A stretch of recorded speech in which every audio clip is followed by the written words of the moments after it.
माननीय जिला शिक्षा अधिकारी महोदय राकेश बुरा जी एस्कॉर्टिंग करते हुए, एसडीएम पानीपत ब्रह्म प्रकाश जी, जिला मौलिक शिक्षा अधिकारी आदरणीय सुभाष भारद्वाज जी, शुभम करोति कल्याणम आरोग्यम धन संपदा शत्रु बुद्धि विनाशाय है दीपकाय नमोस्तुते। दीप ज्योति परब्रह्म है, दीप ज्योति जनार्दन है, दीपो हरतु मे पापम संध्या दीपम नमोस्तुते। शिक्षा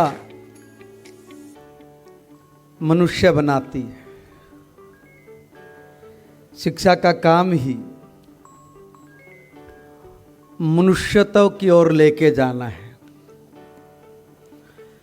जो मनुष्य नहीं बन पाया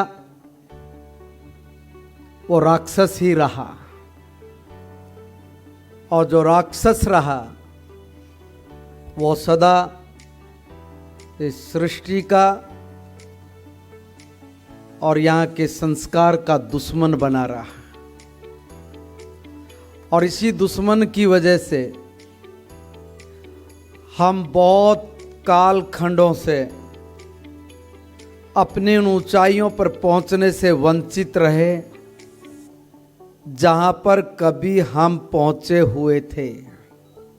एक लाइन में मेरे भारत के ज्ञान को, विज्ञान को समेटकर अपनी वाहवाही लूटने वाले लोगों के मुंह पर करारा तमाचा तब लगा जब भारत ने अपने दिमाग, अपनी ऊंचाई, अपनी शिक्षा में परिवर्तन करके ताल ठोकी और कहा कि जो हमारा वेद बोलता है वही सत्य है, जो हम कहते हैं वही सत्य है। तुम मानोगे तब भी, तुम नहीं मानोगे तब भी सत्य अटल है, और अटल सत्य को कोई आदमी नकार नहीं सकता। एक बात सदा ध्यान करना, तुम कितने अच्छे साइंटिस्ट बन जाओ या पैदा करो, कितने अच्छे शिक्षाविद बनाओ, कितने बढ़िया आप लोग इंस्टीट्यूशंस खड़े कर लो, कितने बढ़िया सैनिक तैयार करो, कितने भी आप ऊंचाइयों पर चले जाओ, अगर आज के दौर में नहीं, सदा सदा के दौरों में जहां भी राजनीतिक सोच कमजोर रही है, उन्हीं देशों का, उन्हीं समाजों का पतन हुआ है। और जिनकी राजनीतिक सोच मजबूत रही है उन्होंने सदा झंडे गाड़े हैं। हमारे यहाँ राजनीतिक सोच कमजोर थी, इसलिए हम जुठलाए गए। इस सत्य को स्वीकार करे ना करे कोई फर्क नहीं पड़ता, मगर यही सत्य है, यही सत्य है कि हमने कमजोर राजनीतिक सोच की वजह से इस दुनिया में मात खाई है। जब भी कभी कोई देश किसी भी कालखंड में कभी भी अगर अपनी प्रतिभा का ठीक प्रगटीकरण नहीं करता, उसकी संभाल नहीं करता, तो कोई भी उसको उठा के ले जाएगा। यहाँ बरसों बरसों हमारी प्रतिभा को उठाया गया, ले जाया गया, उसके दम पर झंडे बुलंद किए गए, हमें कुछ नहीं मिला, मगर मजबूत राजनीतिक सोच कभी भी अपनी प्रतिभा को बाहर नहीं जाने देती। गई हुई प्रतिभा भी वापिस आए और आकर इस भारत माता के लिए वो सब करे जिसको यहाँ करने से वंचित रह गया था। नतीजा ये निकला, 20-22 साल के हमारे नौजवानों ने, नए दिमाग ने ऐसा इतिहास रच डाला, दुनिया में आज तक कोई रच नहीं पाया। मैं अपने छोटे भाई और बहनों को कहना चाहता हूं, तुम रचोगे ये इतिहास दोबारा। भारत ने पनडुब्बियां बना डाले और ऐसी जो दुनिया में कोई नहीं बना पाया, आज वो हमारे जल में उतर के खड़ी हो गई है, कोई देखता नहीं है। वो कहते हैं ना कि भय बिन होना प्रीत गोसाई, बिना भय के तो प्रीत भी नहीं होती भाई। और जब बिना भय के प्रीत भी नहीं होते तो फिर आपको शासन प्रशासन, आपको अपने नियम कानून, इनको कैसे चला पाओगे? इसके लिए क्या चाहिए? आज हम किसी भी अपने बच्चे से पूछते हैं, मैं निवेदन कर रहा हूं ये सब बच्चों से, सब टीचर से, कि दुनिया में अपने आप को खड़ा करने की ताकत अगर कहीं से मिलेगी तो मेरे श्रेष्ठ गुरुजनों से मिलेगी। और ये ताकत देने किसको है? ये ऐसे विद्यार्थियों को जिनको आप लोग घड़ने लगे हुए हो, जिनको आप निखार रहे हो।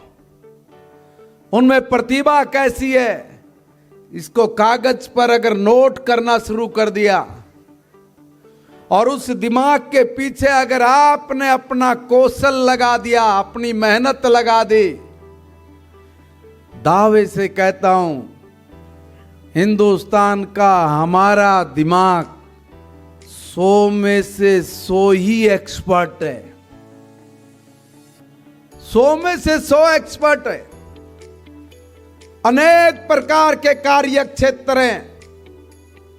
कोई दिमाग हमारा व्यर्थ ना जाए, इसलिए सब श्रेष्ठ गुरुजनों से हाथ जोड़ के करबद्ध प्रार्थना, कंकड़ पत्थरों में हाथ मत मारना, हीरे त्रासना। हीरे आपके त्रासे गए हीरे दुनिया का नेतृत्व करने वाले हैं। दुनिया का नेतृत्व वक्त चुनौती देता है और बार बार इतिहास में इतनी गलतियां हमने की है, अब उन गलतियों को दोहराएंगे नहीं। छत्रपति शिवाजी संभाजी की तरह बनकर भारत को विश्व गुरु बनाना, यह हमारा संकल्प है। इस संकल्प को सिद्धि तक लेकर जाना, और ये सिद्धि तक लेकर जाने का अगर सीढ़ी, अगर क्रम कहिए तो यहीं तैयार होगा, यहीं पर होगा तैयार। सरकारें आपको सुविधा दे सकती हैं, सरकारें आपके कहने से नियम कानून बना सकती है, सरकारें आपके लिए रास्ते आसान बना सकती है, मगर व्यक्ति का निर्माण अगर कोई कर सकता है तो आपने करना है। आपने, ये धरोहर आपके हाथ में सुरक्षित है, इसलिए अभी से प्रण लीजिए।